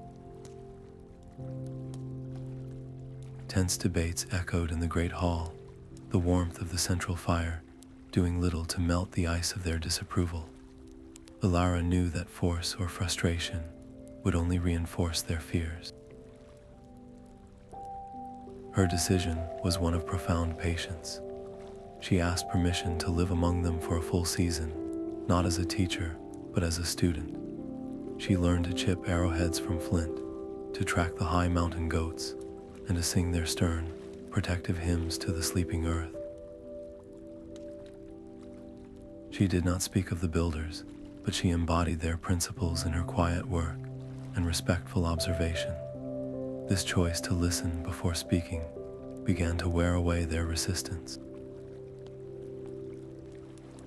They saw her strength did not lie in defiance, but in a resilient humility. This earned respect, created a narrow bridge for dialogue. She began by sharing simple parallels, comparing their careful tracking of animal trails to the way she learned to follow the subtle pathways of dream energy. She framed the builder's methods not as a replacement for their traditions, but as a forgotten tool that could help them achieve their own deepest goal, a true and lasting safety for their people. The stakes of this cultural negotiation were immense. Alienating the mountain tribe would have severed a crucial anchor point in the dreamscape, leaving a vast region vulnerable to a permanent, frozen silence. But winning their trust did more than just prevent a catastrophe. It wove a new, robust thread into the network, one tempered by endurance and a profound connection to stone and sky. The tribe's unique wisdom, born of survival in a harsh land, enriched the growing community's understanding of resilience. As the first new, flexible rituals were tentatively adopted, the change was immediate. The stagnant dreamscape around the peaks began to thaw, its energies flowing in gentle, revitalizing currents. Alara felt the entire network pulse with a stronger, more diverse rhythm. But that stronger pulse soon shuddered with a violent, unexpected tremor, a spike of raw dissonance that rippled back from a region she had believed was forever stable and secure. The tremor was a dissonant shiver, a crackle of static that ran through the very roots of the luminous tree. It was not an attack from without, but a ripple of instability born from within the network itself. Alara felt it as a sudden, sharp ache, a signal that her success in weaving new realms had created unforeseen consequences. The connection was not a static bridge, but a living system, and like any living thing, it required constant, gentle adjustment. A surge of energy here, a blockage there, could send disruptive echoes cascading across the entire dreamscape. Her guardianship had just transformed from building to constant, vigilant tuning. The internal pressure was immense, a crushing weight of responsibility. What if she missed a signal? What if her focus wavered at the wrong moment? The sheer scale of it threatened to overwhelm the solitary stonemason she had once been. She could not be everywhere at once. The old fear of inadequacy whispered that she had woven a tapestry too large for her to hold, but to surrender to that fear would guarantee the very collapse she dreaded. Her decision was one of strategic necessity. She would not be the sole keeper of the flame. She gathered the most promising members of her council, the farmer who understood growth, the coastal singer who felt the ocean's pulse, the mountain tracker who read subtle signs. She began to train them as regional guardians, teaching them to feel the unique frequencies of their own territories and how to make minor, stabilizing adjustments to the energy flow. It was a deliberate act of trust, a sharing of the burden that transformed her from a solitary warden into the head of a responsive, decentralized network. The race against time was a series of quiet emergencies. A ripple of anxiety from a distant village would manifest as a patch of gray static in the dreamscape, threatening to spread. Alara or one of her guardians would travel quickly, not with force, but with focused intention, guiding the local community through a shared meditation or a simple ritual of realignment to soothe the disruption. Each success was a relief, but it was also a lesson. Balance was not a state to be achieved and forgotten, but a dynamic, ongoing process, like keeping a vast, intricate mobile in constant, gentle motion. Unchecked, even a small ripple could have unraveled years of patient work, fraying connections and dimming the light they had fought so hard to nurture. Yet, by meeting these challenges proactively, they turned potential crises into opportunities. Each adjustment refined their understanding, making the entire network more resilient and responsive. The dreamscape was not a finished masterpiece, but a collaborative, ever-evolving work of art. With the latest series of ripples calmed and the new system of guardians functioning smoothly, Alara allowed herself a moment of quiet reflection in the stone circle. She thought of the scared young woman who had first touched the village monolith and the long, impossible path that had led her here. As if in answer, the air around her warmed, and the light of the luminous tree coalesced into a soft, shimmering vision. There, standing in a circle of approval, were the faint but clear forms of the ancient builders.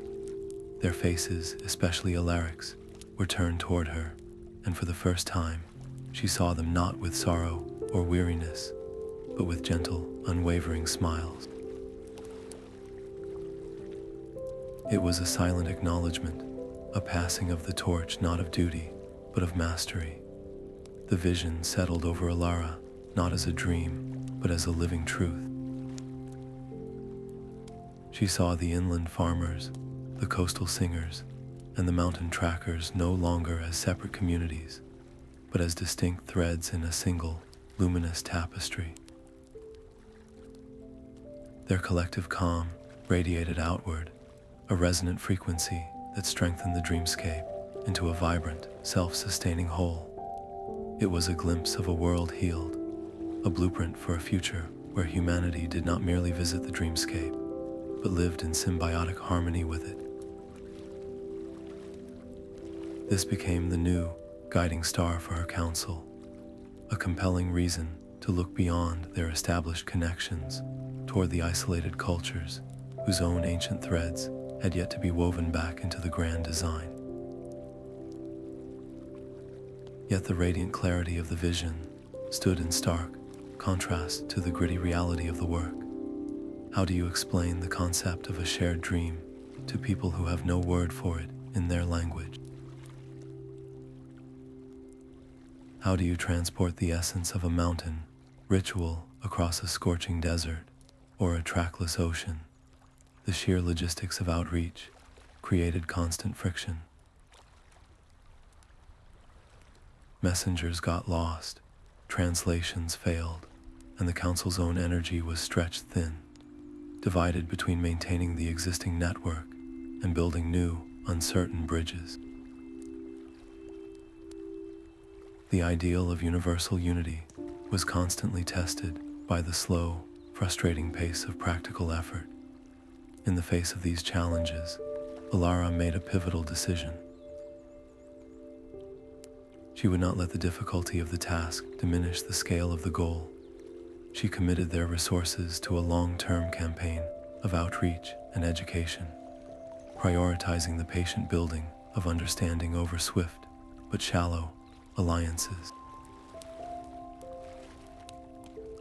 This choice meant sometimes leaving the comfort of her own village for moons at a time, trusting her trained guardians to maintain the local harmony while she ventured into the unknown. She began drafting maps, not of political borders, but of energetic currents and rumored sites of old power, and composed messages that spoke of shared calm rather than shared doctrine.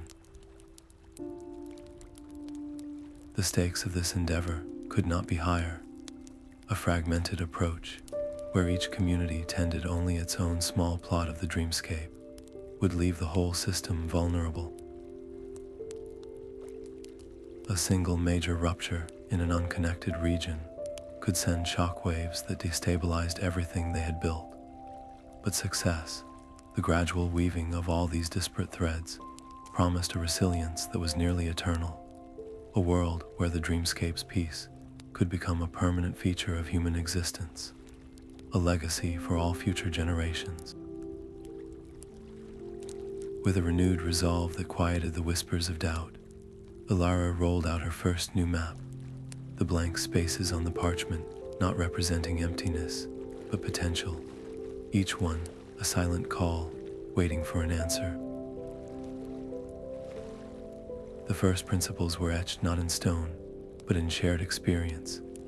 Alara spent a full cycle of seasons writing, her hands moving as she once traced the village monolith, blending the profound calm of the builders with the practical lessons from the sentient forest and the mountain tribe. This was not a rigid doctrine, but a living guide, a map for navigating both the inner self and the outer dreamscape. With this text as its foundation, the School of the Weavers opened its doors in her village, its classrooms built around the great luminous tree. It drew inquisitive minds from the coasts and the high peaks, a gathering of diverse traditions under one purpose: The air itself hummed with a new kind of energy, the vibrant clash and melding of different ways of seeing the world. This diversity was the school's greatest strength and its most immediate challenge. A coastal instructor, used to the fluid improvisation of ocean currents, would clash with a mountain teacher whose methods were as structured and enduring as granite. Debates flared over the curriculum, with purists arguing for strict adherence to the ancient visions and innovators pushing for new applications of the core principles. Ilara found her role shifting from founder to mediator, her days filled with guiding these passionate discussions toward a shared center. She understood that to silence these debates would be to build another wall, just like the one that had once confined her village. So she made a deliberate, controversial choice. She invited Elder Kalen, once her most vocal skeptic, to become an honored lecturer. His lessons on the dangers of unchecked curiosity and the value of stable traditions became a required part of every student's education. Integrating this contrasting viewpoint was not an act of compromise, but of wisdom. It forced the students to think critically, to question their assumptions, and to build a resilience that blind faith could never provide. The stakes of this entire endeavor rested on a razor's edge. A poorly managed school could splinter the builder's teachings into 1,000 conflicting interpretations, diluting their power into mere philosophy. Its halls could become an echo chamber, or worse, a new source of dogma, but its success promised something miraculous. Each graduate who carried this blended wisdom into the world was another anchor point, another steady heartbeat strengthening the dreamscape. This collective effort could, thread by thread, pull the builders back from the brink of fading entirely, weaving their essence so deeply into the world that they would never be forgotten again. The day the first class graduated, Ilara watched them depart for their homelands, each one a vessel of calm and creativity. A deep, quiet satisfaction settled within her, the kind that comes not from finishing a task, but from knowing a seed has been well planted. The work of the school would continue, now guided by many hands. Her own journey, however, was turning inward, calling her toward a solitude she had not known since her first steps into the Whispering Woods. The grove was a pocket of profound quiet, its air thick with the scent of damp earth and the low hum of the luminous tree.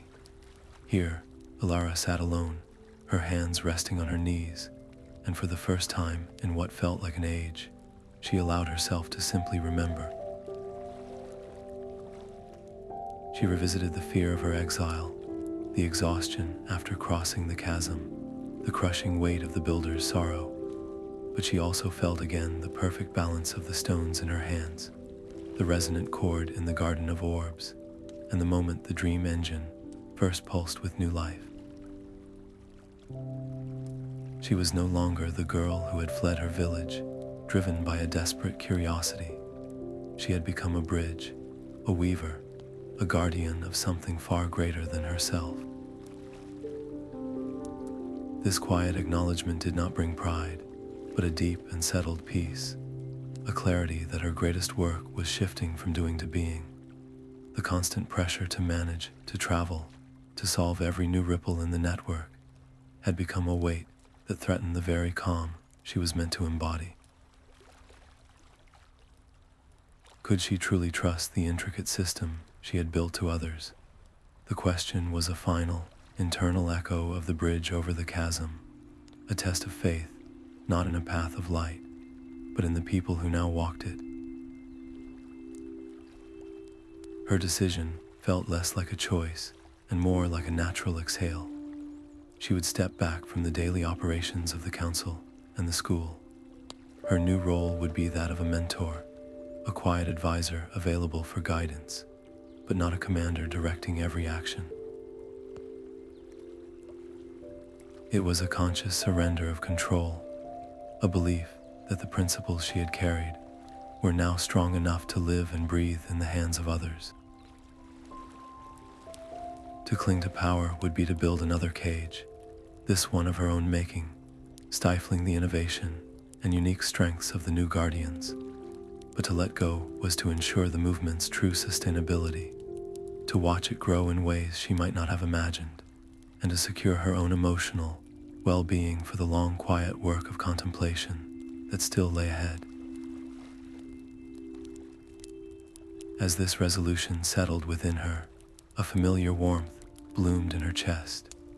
The air in the grove shimmered, and for a last, fleeting moment, the forms of the builders appeared around her.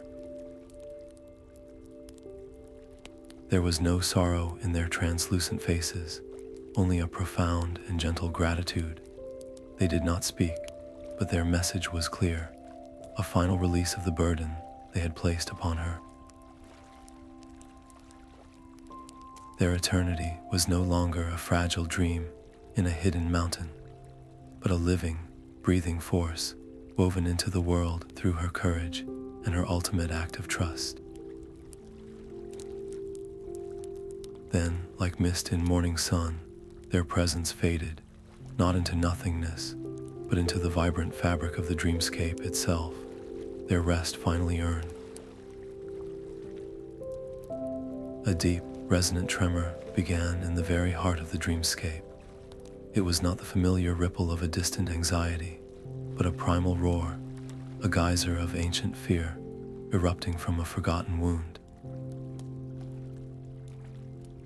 This was the accumulated dread of millennia, the collective terror of every soul who had ever failed, every civilization that had fallen into shadow. It surged through the luminous network, a black tide of pure negation that threatened to unravel every thread Alara had so carefully woven. The vibrant colors of the realm bled into a sickly gray, and the harmonious hum fractured into a deafening static scream. At the nexus of it all, Alara stood alone. The pressure was immense, a physical force that promised to shatter her spirit.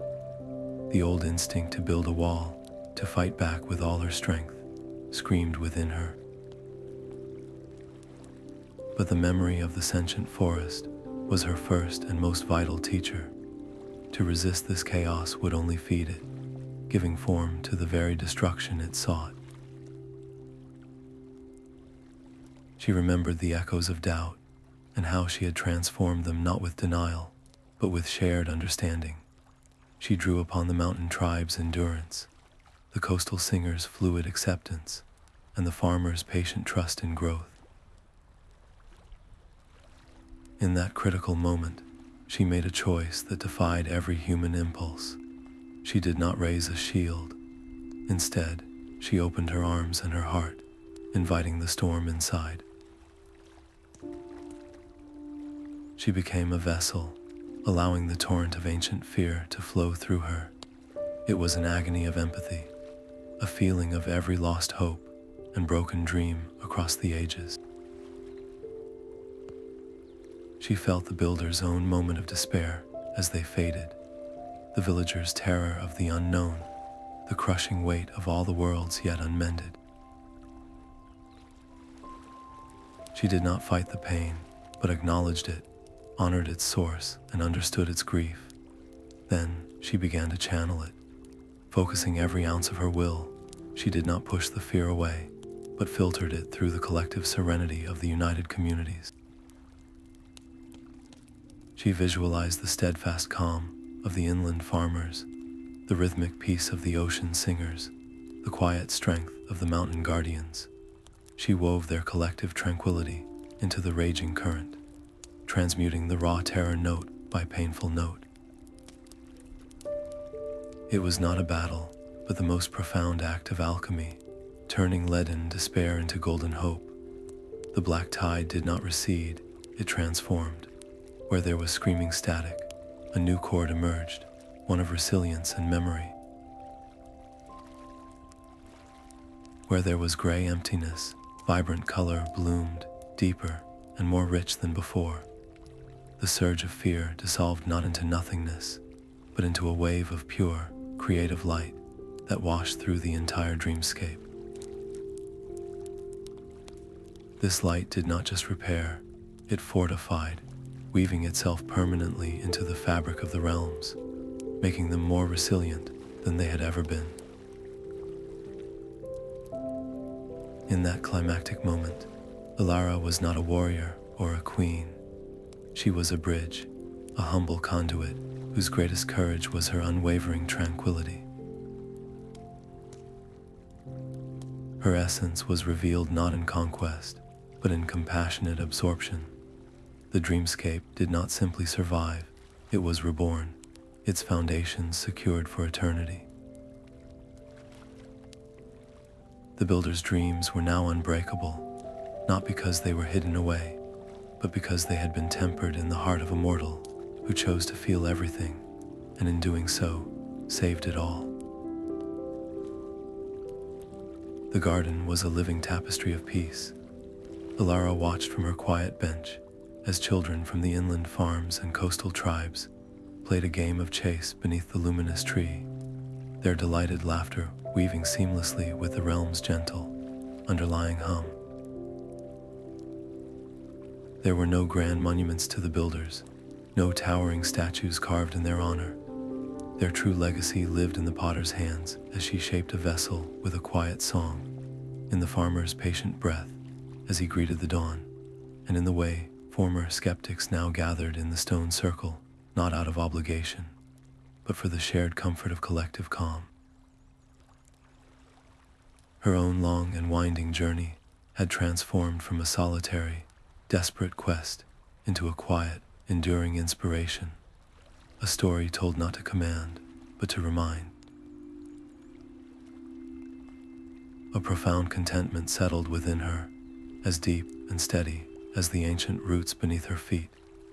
She knew the serene dreams of the ancients were no longer a secret kept in a hidden mountain, but threads intricately woven into the very fabric of tomorrow, passed from one generation to the next through simple, daily acts of creation and connection. New guardians now steered the course of the council and the school, their voices fresh and their perspectives unique, and she watched their progress with a quiet pride. Though her direct work was done, her spirit remained a steady, gentle beacon in the eternal tapestry, a foundational note in the world's harmonious song. A soft breeze rustled the leaves of the great tree, and on its current, she felt it, a whisper of gratitude from the dreamscape itself, a silent acknowledgement that in the great, turning cycles of eternity, every meaningful end is simply a calm and promising beginning.